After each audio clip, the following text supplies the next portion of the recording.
What's going on, YouTube? Back here with another video today. In today's video, we are of course working on the Lightning. If you didn't see my last video, you guys are sleeping. Make sure you go check that out along with all the other videos of this series. But basically we had some fuel pressure issues. The gauge wasn't reading correctly. We did find out it was the gauge, because what I did is I went to my old Eaton setup and I took the aeromotive gauge off of that setup and I swapped it onto this one, and the gauge reads fine. Fuel pressure was holding the way it was supposed to, nothing dropped. So I basically came down to the fact that this Fragola gauge sucks. The port is noticeably smaller too. Not sure if that has anything to do with it, but that gauge was giving us the issues. I swapped a known working gauge on and everything worked fine. So we got that solved, but I did go ahead and buy a fuel pressure gauge for inside the cab. This is an electric fuel pressure gauge. Basically, I attached the sender, you can see there on the regulator, and I'll wire that in and put that inside. That way I have two gauges for redundancy. If they both match, we're good to go. And that way I can also keep an eye on fuel pressure inside the cab when I'm doing, you know, wide open throttle hits. So we're gonna be doing that today. Be installing a bunch of gauges. Basically got my fuel pressure gauge, and then I have a second wideband on top of the wideband setup that we have now. For those of you that don't know, the current gauge I'm running is the AEM failsafe wideband boost combo. This reads both wideband and boost. It's pretty nice. Have that front and center. And then I have a double pillar pod I'm gonna be putting here with the other wideband and my fuel pressure gauge. Basically, the reason why you'll want two widebands is so you can tune off of your leanest bank. And basically what you'll do is you'll tune off of the leanest bank. You'll put obviously one wideband in one bank, one in the other, and you tune off the leanest one. That way you know at all times you are good to go. You're really safe. Now, is the difference going to be real big? Probably not. If there is, I'd say you have other issues, but it's just a good idea, a little bit of redundancy and extra safety. So that's what we're going to be doing. I talked to my buddy, super knowledgeable guy, and that's what he recommends to do. Yeah, so that's what we're going to be doing. Unfortunately, the harness for the fuel pressure sender is not long enough to reach where we went with the fuel pressure regulator. You can see that here. Basically, that's all the wire you get, and we are maxed out. So by the time we go inside the cab, the gauge will be like at my feet. So we're gonna have to cut and extend that harness with some 22 gauge wiring. So we're gonna do that.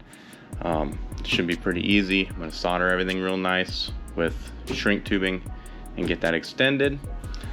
Something I found at the auto parts store to make wiring a lot easier and cleaner is this guy here.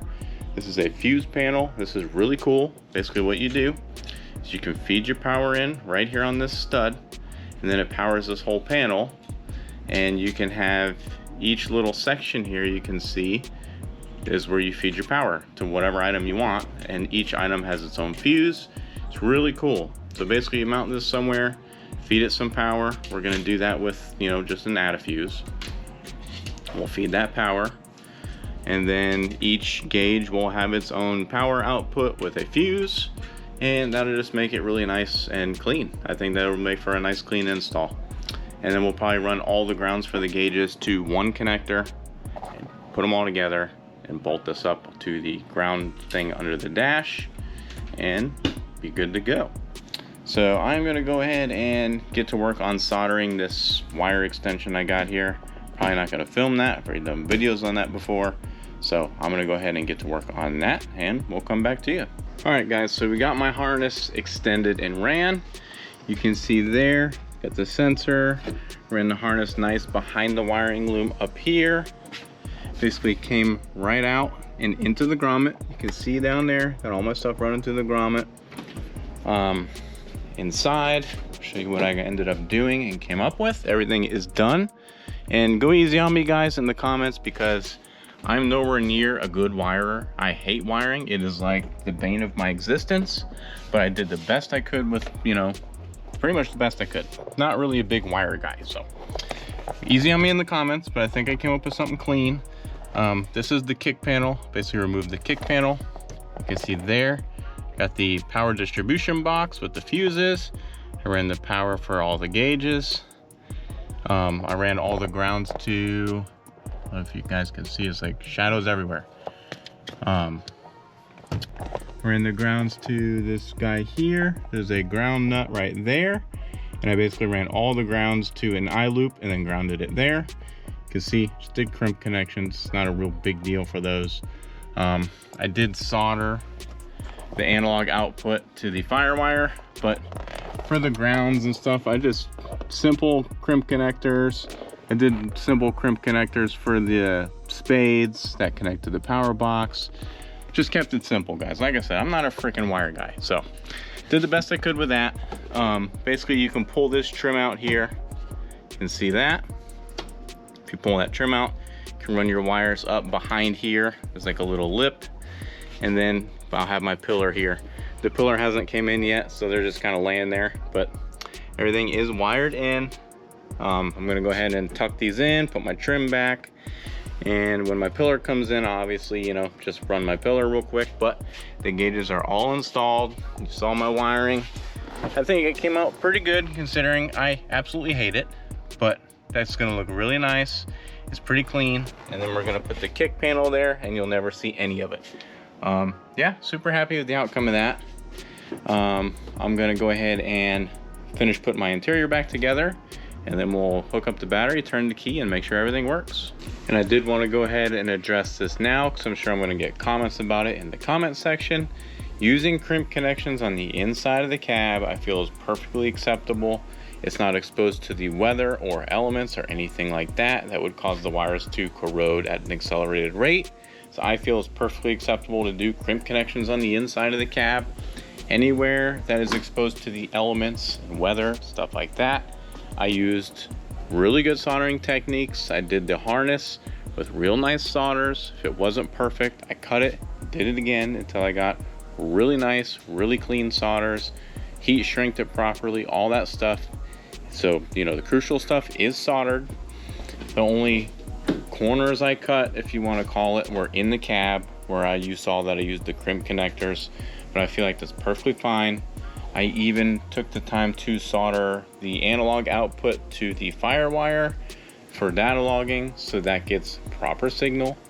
Like I said, I feel like that's perfectly acceptable though, where I use the crimp connectors. If you don't like it, it's not your truck. Do what you want with yours. It's just what I did with mine. It's gonna work just fine. I've used crimp connectors inside the cab before and it still works. So, you know, but always someone has to put the comment down there. I'm sure people are still gonna put hateful comments down there, and that's perfectly fine. My truck, I do what I want. So if you don't like it, tough. All right, so as you can see, we got the kick panel installed and the interior is back together. Now we're gonna go ahead and reveal the gauge setup. Now keep in mind, this is a very temporary setup, but I think it came out pretty nice. You can see I didn't do the pillar. I wasn't happy with the one that came in. It fit like absolute crap. And I realized that you have to do all kinds of modifying to your stock one, and I wasn't really down for that. I really don't want to hack up my pillar, drilling the mounting holes, drilling holes for wiring to pass through, especially since that's not going to be my long-term goal. Long-term, my plan is to have a dash made with 3 pods right here. It looks super OEM. If you know, you know. This guy's been making them for forever for the Lightning community, and it is quality. It looks OEM, like the gauges are supposed to be there. I'm not gonna say any more than that. I'm not sure he wants the attention or wants to make a bunch of these anymore, but he is gonna hook me up, make my dash with triple pods in them. It's gonna look super clean, and that's my long-term goal. So I didn't want to modify my pillar just to change it down the road anyways, and then have my pillar all hacked up. So I went ahead and went with this temporary setup here. These are just single pods that adhesive to the dash. The adhesive's actually really strong and on there pretty good. And this is my temporary setup. This will work for now. This will be able to allow me to move forward with the tuning process. And I'm actually super happy with how it came out. It's not too bad. The wiring making this corner kind of does suck, you know, but I don't really care. It's not that much of an eyesore to me. This is gonna work just fine. For those of you that don't know, I'm not sure if I went through this yet, but I'm running a wideband boost combo. I've had this gauge for a while already. That's wideband and boost. I went ahead and picked up another wideband for the other bank so I can tune off the leanest reading. So the leanest bank will be tuning, and then a fuel pressure gauge to just add more redundancy and confirm fuel pressure, since we had that weird situation with the gauge on the rails. And this gauge does match the one that's on the rails now, so we're good to go. And we have, you know, some consistency there, so we're happy with that.